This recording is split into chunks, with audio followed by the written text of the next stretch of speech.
Outwardly Wise, Level 5, Lesson 19. The Lost City.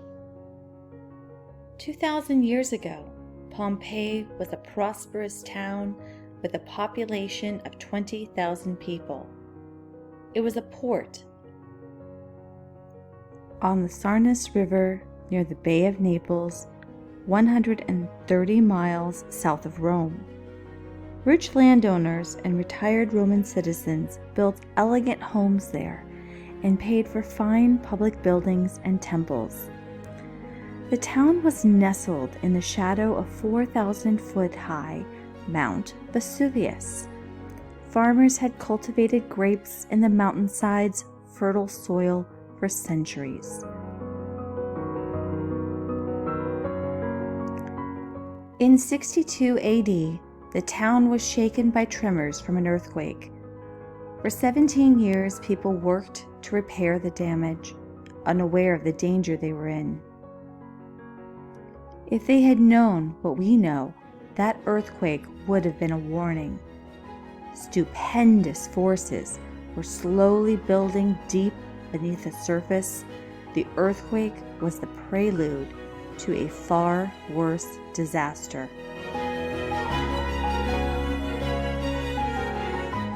Mount Vesuvius is a volcano. It had been dormant for 800 years. There was no activity during this time. That was because a thick layer of molten rock called lava had hardened to form a plug. This sealed off the mouth of the volcano. Over the centuries, pressure below the Earth's surface had slowly built up inside the volcano. On August 24, 79 AD, the pressure became so great that the plug of lava was suddenly expelled in a tremendous explosion. The explosion was so violent that the top of the mountain was blown off. Cracks appeared in the earth.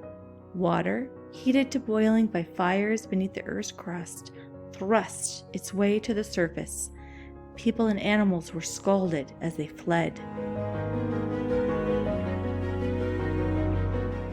Smoke, poisonous fumes, and ash from the volcano filled the air, suffocating people in their homes. Buildings were crushed by huge rocks hurled from the volcano. Then came a series of avalanches. They buried the town in 20 feet of stones, cinders, and volcanic ash. A vivid description of the eruption was given by Pliny the Younger, who became a famous Roman statesman.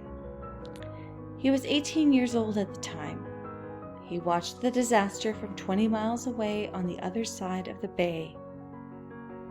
His uncle sailed to Pompeii to save the lives of friends, but died during the attempt. Pliny the Younger described the tragic events in letters he wrote years later. Pompeii lay buried and forgotten for centuries. In 1763, an excavation of the ruins began. Painstaking digging revealed streets and buildings filled with everyday objects. Bodies of more than 2,000 people were uncovered. They had perished on that day 2,000 years ago when the sleeping volcano suddenly woke up.